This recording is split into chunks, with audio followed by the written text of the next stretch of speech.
Yes, he's stuck in many people's brains. Glen Morgan, I thought of you. Glen Morgan from We the Govern. I saw this story in American Spectator about ActBlue. And I know that you have been a spur in their saddle for a long time. And you have been following along. It basically set up for the folks that are listening. What is ActBlue?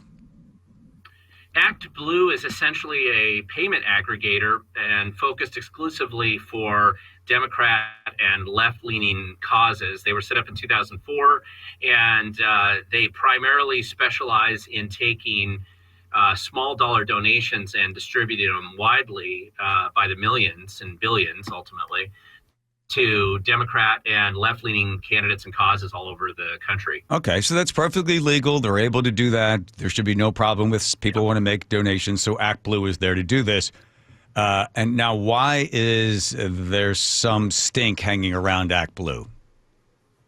Well, the primary issue right now, and the reason why they're under federal investigation, and I believe there's actually multiple investigations that are going on simultaneously right now, is for money laundering, illegal foreign contributions, concealing the original source of the money, and a variety of other kind of related issues that clearly shows illegal activity on the part of ActBlue, or at least facilitating illegal activity. And what's accelerated that recently is, I think, the USAID shutdown of a lot of those grants. And then suddenly these investigations seem to be overlapping between government grants that have vanished into what appears to be partisan causes. And then the recent departure last week of 7 of ActBlue's top executives as this investigation kind of moves forward. And people realize that some of the issues we brought up over a year ago, I did a video about it a little over a year ago, just on this specific issue. Some of those are becoming more apparent and more visible and more public now. So the problem is that you can take, this is what ActBlue is being charged with, take one donor giving a small amount, say $5 or something. Then you've got the person's address, you've got the name, you have the credit card number and everything. And then that person, although that credit card is not charged, that person's home address and name is used over and over and over again. Here's an example of James O'Keefe going up to somebody's house, Cindy Knoll's house there in Indianapolis, and asking her. Cindy Knoll of Annapolis, Maryland, who in the year 2022 allegedly contributed over 1,000 times to ActBlue, totaling $18,849.77. That means Cindy would have had to donate 3 times a day, every day for the whole year. My name's James O'Keefe, and we're doing a story on the number of people that have donated. You did donate to ActBlue, right? Once in a while. What about $18,850? No, I don't think so. You know people are using your address? I don't think so. So I saw, Glen Morgan from We the Govern, that there is a website you can go to. You click on any state you want, and then you can see where ActBlue has used somebody's name. And I'm looking at this guy, James Schomerhauser. He's in Bellingham, or he's in Bremerton, and he has donated $233,085. Is that possible?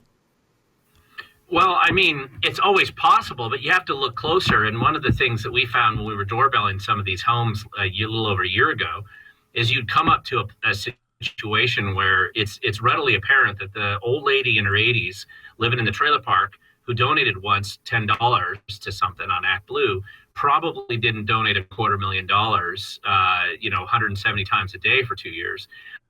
And, that's the issue. That's what money laundering looks like. What we started to do about a year and a half ago is we started downloading their historic database every single day. And we were going to file some FCC complaints, but one of the things we realized is that even the historic data just keeps radically changing by millions and millions of dollars multiple times a day. And these are in cases that there should be nothing happening anymore. Those campaigns should be closed out. And what we were realizing was that essentially computers, algorithms probably, and maybe AI now, were just radically changing the database so that there was no way for you to kind of file a complaint that the FCC and the FEC could actually file up with, which is the Federal Elections Commission that in theory regulates these aggregators. And that's what I believe, and I wasn't the only one, of course. Many of us had found this all around the country, and that's why they're under significant federal investigation right now. And the concern, of course, is that foreign countries and NGOs or government grants were illegally funneled through different organizations and then using people's name against their knowledge and address, just like the interview you played. And by the way, he's done that hundreds of times. This is not hardly unusual. They don't even know that their name's being used time after time after time, so making these contributions. Yeah. So Glenn, here's a woman, Heidi Cook. She's in Bellevue. There's her zip code and everything else. $314,383 has been donated under her name. That doesn't mean her credit card was hit $314,383.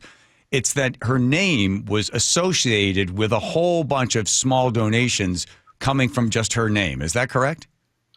Yes. And I have to tell you, the reason why we were doorbelling this issue last year was that every now and then you'd find somebody who was indeed a prolific donor, and the information was fairly close to, or well, at least it could be arguable that it was kind of close to accurate. Most of the time it wouldn't be when you'd find these extreme examples.